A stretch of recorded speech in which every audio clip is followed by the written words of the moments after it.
Let me paint you a mental picture to give you a better sense of what we're trying to accomplish.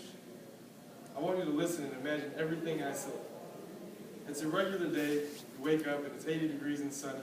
There's a light breeze. You wake up your brothers and sisters for a day without school. Sounds as though this is a child's paradise. But this is a bittersweet reality for most children in Haiti. Every day, far too many children with little to no resources, ages 15 and below, don't have a place to go to get educated or to get communicated. Education is hard to maintain, whether it's cost or just attendance.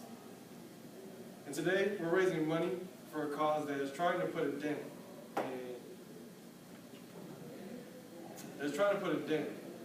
in an undereducated and undercommunicated region in Haiti called Sud. By bringing updated and proficient equipment to cyber cafes in the region, we hope to put a dent in this educational deficiency.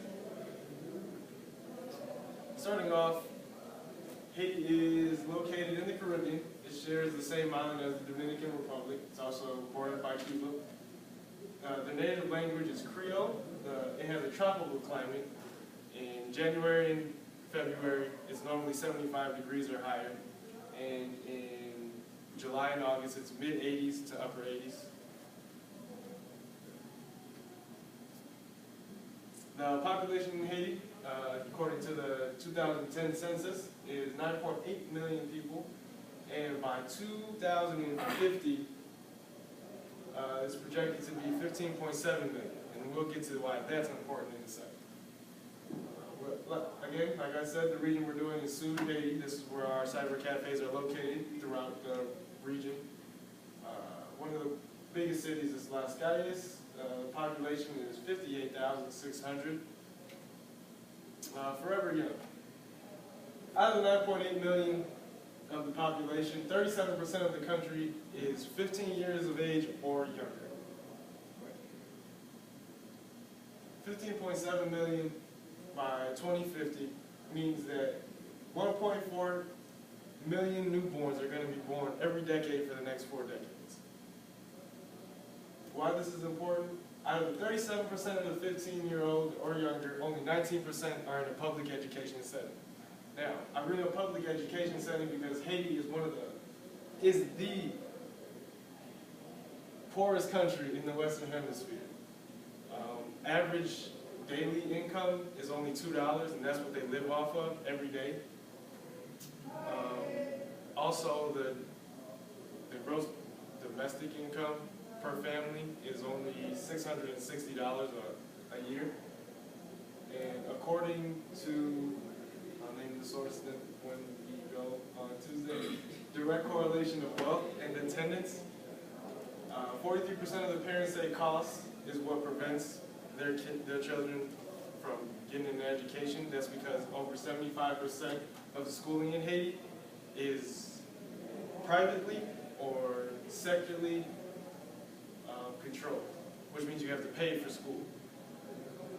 Providing cyber cafes will grossly help the cause of education in Haiti, and that's what we are talking about today.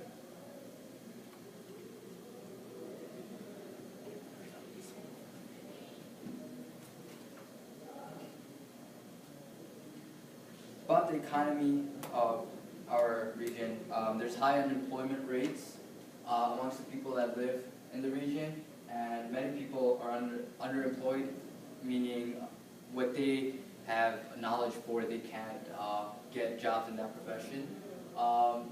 You'll see a lot of people that are selling goods and services on the road because they need a means of living and means to provide for their families.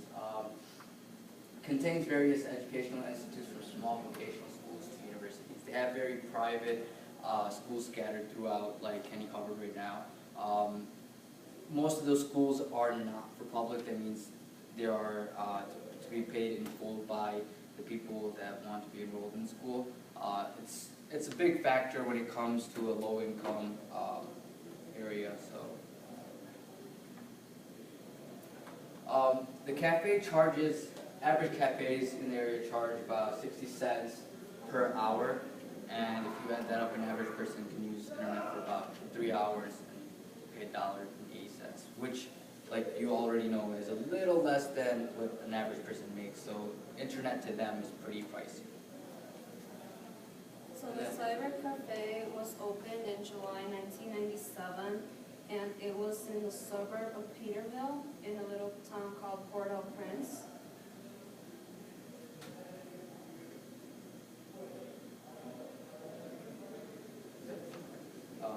Currently, there are about a little over 5,000 people that use Cyber Cafe and its current equipment. And 1 million citizens use the internet across Haiti, which is only 8.4% of its population, of its entire population. Current equipment consists of 36 computers, printers, scanners, telephones, cell phones, and wireless infrastructure, and Wi-Fi networks. The current equipment that the cafe houses is very old. It's lagging and it affects the reliability. The internet connection is poor, signal strength is very weak in the area, which sometimes becomes an issue of relevance when you're using the internet. They use internet on 4G networks, a little faster than dial-up, but nowhere near the internet that we use over here in America. That's a picture of how the 4G network works. They rely on wireless WiMAX modems that receive signals transmitted by a bigger broadcast that broadcasts throughout the entire nation, throughout the entire area, and everyone uses these receivers to receive internet connection at the place. The network is overloaded because there are way too many users for each tower base to handle, which provides once again issue of reliability, and it questions how fast you can really go on such a slow device as it already is. So who is using it? For this Cyber Cafe, it's everyone in general. Elders, kids, students, grad schools, kids just to play games, grad schools for research, elders to communicate with the families that are out of town. It's basically open to everybody. So why do they use it? They use it for emails, social media, research, and a lot of these people are people who have studied outside of Haiti and come back to teach them how to use a computer, how to read and write through the usage of these computers. So more information about the Cyber Cafe is that the average income of people who use it has become to 60 cents per hour that they are paying for it. It was built with a crowded Will Hill patrons, and they send out emails that might cost the average Haitian more than 5 years of their income. So these people are actually saving what they are earning throughout their jobs in order to be able to use a computer. So just by using one computer to these up to these 36 computers that they have now, it serves up to 5,000 people. And these rooms all have no air conditions, and as you can see in the photo.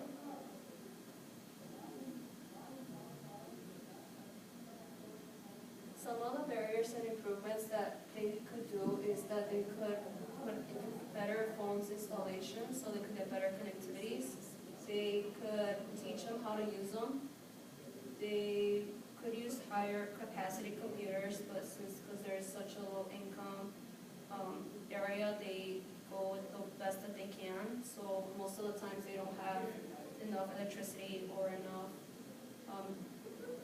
signal to get these connections. Some of those become overloaded and they are learning how to use the new advanced equipments.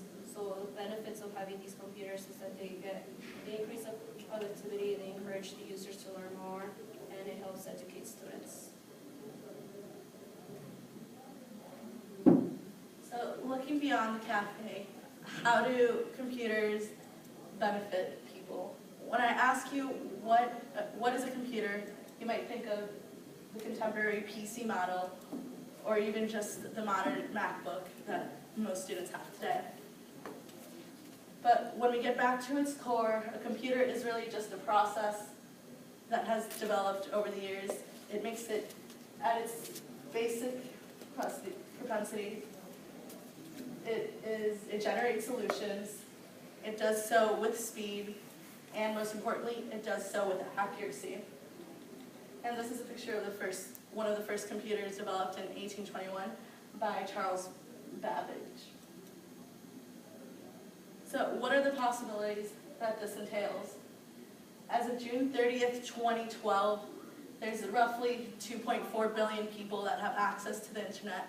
That means there's 2.4 billion people that you can access given the equipment. That's 34.3% of the population in the world. That's assuming a population of roughly over 7 billion. So that means that people in rural areas can connect with vast amounts of people and get that information they need. There are medical advantages that some might overlook when thinking of computers and the internet, and these are really helpful for an urban environment. They provide research. Medical research can be easily transmitted from all over the world.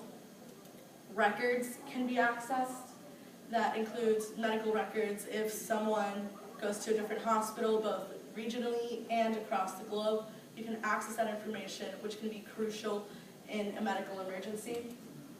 And it helps with insurance, and that has more to do with developed countries, but it speeds up the process between contacting the insurance company. The way that it used to be done is people would used to have to call the insurance company, find out their benefits information, and then they'd be treated by a medical professional. Now they don't have to, they can simply go on the computer, access the information, and be treated in a prompt manner. Bill Secking from the University of Maryland, he studied that on average, there's about 2 million physical visits to the doctor. With the internet allows for roughly 6 million visits per day. So that means an overall 264% increase in people that can access or do access medical advice anywhere, online or via physical format. So that means that's more people that can get medical information that can be crucial for the future. The educational benefits. Lisa's seen it. He's from Uruguay. He's a professional there. He works with the World Bank in Israel. He has 25 years conducting research of computers in education. One of the things he coined was individualized interactivity, which means that computers don't only serve as a presentational aid for education, like a projector would, or a chalkboard. You can interact and learn more by doing on the computer, whether it's through typing, filling out learning games, etc. You can interact and it enhances learning. It helps with teacher training. Teachers now have more information they can access, which provides for better education. And he concluded that it's feasible. It costs only 34 cents per hour if it's implemented at a mass scale in developing countries, simply because housing costs are lowered. So people in rural settings can access it. So how does this help Haiti? One, it provides global communication, medical access, and competitive education for all. And the way we do this is through the cyber cafe. You learned that it benefits both everyone economically, it gives them access to the vast world, and it globalizes Haiti. So you can help Haiti today by donating $25 into this foundation and giving access to those 60,000 people that need it. Thank you. I guess I have a number. What was it?